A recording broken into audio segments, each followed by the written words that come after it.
Halo, selamat datang di channel YouTube ini. Pada kesempatan ini saya akan menjelaskan bagaimana cara perhitungan, cara menghitung payback period dan BC ratio secara manual. Sebelumnya saya akan menjelaskan apa itu payback period dan apa pergunaannya. Payback period adalah metode analisis yang tujuannya untuk mengetahui seberapa lama investasi atau modal akan dikembalikan saat terjadinya break-even point. Jadi, berapa lama ya investasi yang sudah kita tanamkan itu akan kembali sampai titik break-even point atau sampai titik tidak untung tidak rugi. Nah, payback period ini digunakan untuk mengetahui atau untuk menghitung waktu yang diperlukan pada saat arus total kas masuk dan sama dengan arus total kas keluar, sehingga kita tahu alternatif yang bisa kita ambil untuk kita melakukan suatu investasi. Payback period yang baik itu yang memiliki waktu yang singkat. Oke, jadi ini menjadi salah satu pertimbangan ketika seorang investor akan memberikan investasi. Ya, saya langsung ke contoh soal. Oke, jadi sangat mudah sekali untuk menghitung payback period. Kita harus tahu pembukuan tentang perkiraan arus kas bersih yang masuk. Ini adalah arus kas. Oke, dan berapa modal yang sudah dikeluarkan. Saya beri contoh, suatu perusahaan memberikan investasi sebesar 1 juta. Nah, ini adalah arus kas masuk, jadi ketika dia ada tanda kurung itu artinya masih minus ya. Kalau dia tidak ada tanda kurung artinya positif. Di tahun ke-0, arus kas bersihnya tidak ada, sehingga hutangnya atau masih minus 1 juta ya. Karena modalnya 1 juta, belum ada masukan, maka 1 jutanya dikurung. Di tahun pertama, arus kumulatifnya juga 1 juta, minus 1 juta. Di tahun pertama, kas yang masuk adalah 500.000. Oke, kita kumulatifkan, tadi hutangnya 1 juta, ada masuk 500.000, sehingga masih hutang 500.000. Di tahun kedua, ada arus kas masuk 400.000, sehingga utangnya tinggal 100.000. Di tahun ketiga, nah arus kas masuknya ditambah 300.000, sehingga sudah tidak punya utang, sudah mulai ada keuntungan 200.000.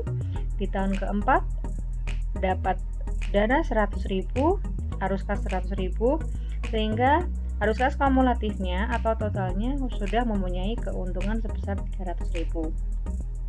Saya ulangi, cara menghitung payback period itu adalah saat break even point, berarti dia saat tidak untung tidak rugi. Di mana? Di antara 2 sampai 3 tahun. Ya, di sini. Bagaimana cara menghitungnya? Kita menggunakan interpolasi. Berarti 2 tahun ditambah 100.000 per 300.000. 100.000 adalah utangnya, 300.000 adalah pendapatan di tahun saat setelah dia mengalami titik impas. Saya ulangi, 2 tahun adalah saat dia terakhir kali punya utang, ditambah utangnya di tahun tersebut 200.000 dibagi arus kas masuk di tahun selanjutnya, sehingga kita peroleh nilai payback period yaitu 2,33 tahun atau 2 tahun 4 bulan. Oke, sangat mudah ya. Nah, kemudian itu tadi ketika kita menghitung payback period. Nah, sekarang ketika kita menghitung payback period dengan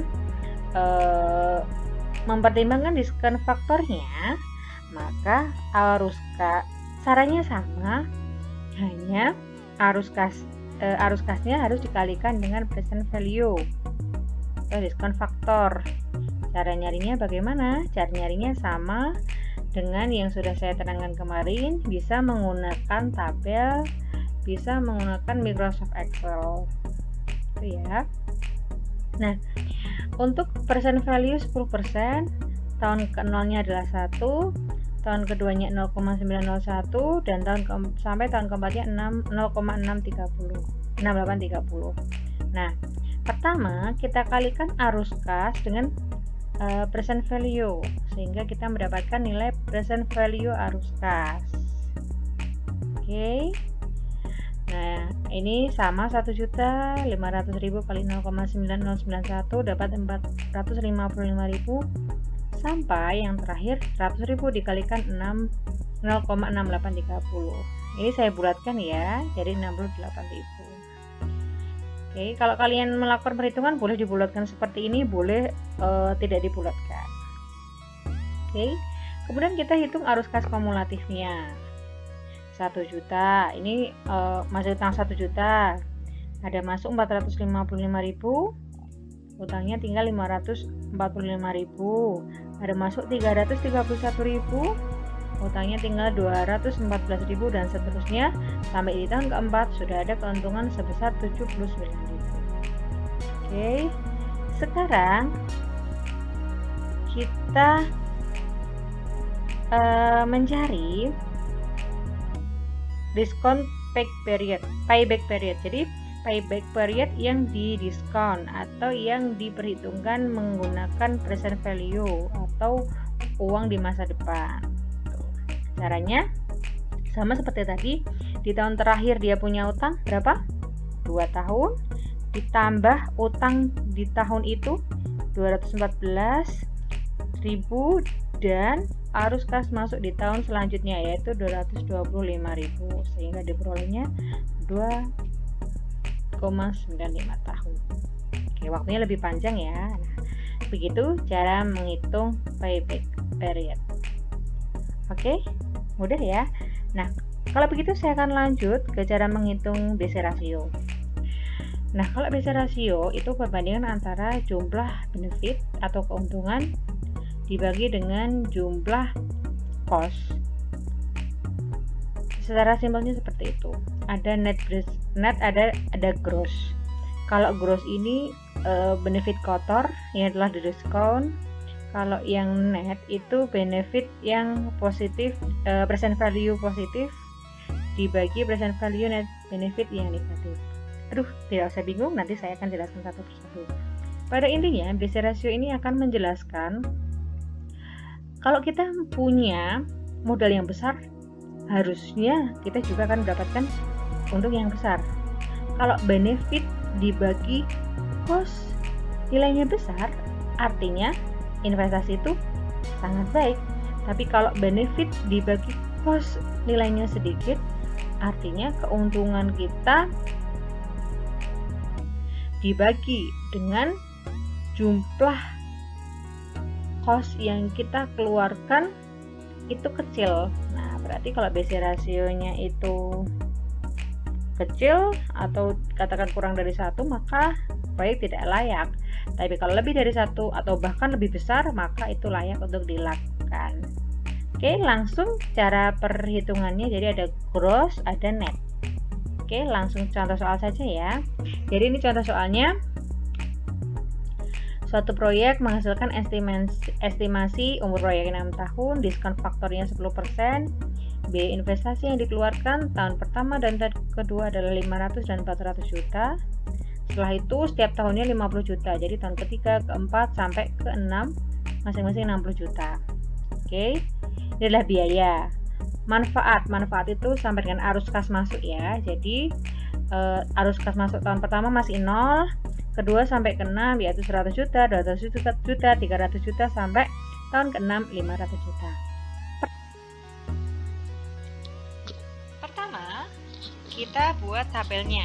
Di tahun pertama sampai tahun ke-6 kita hitung cost atau pengeluaran, benefit atau manfaatnya ya. Tahun pertama kita modalnya 500 juta, kemudian benefitnya 0, net benefitnya keuntungannya belum ada, jadi masuk utang 500 juta, kemudian diskon faktornya tahun pertama adalah 0,909, kemudian tahun kedua costnya 400 juta,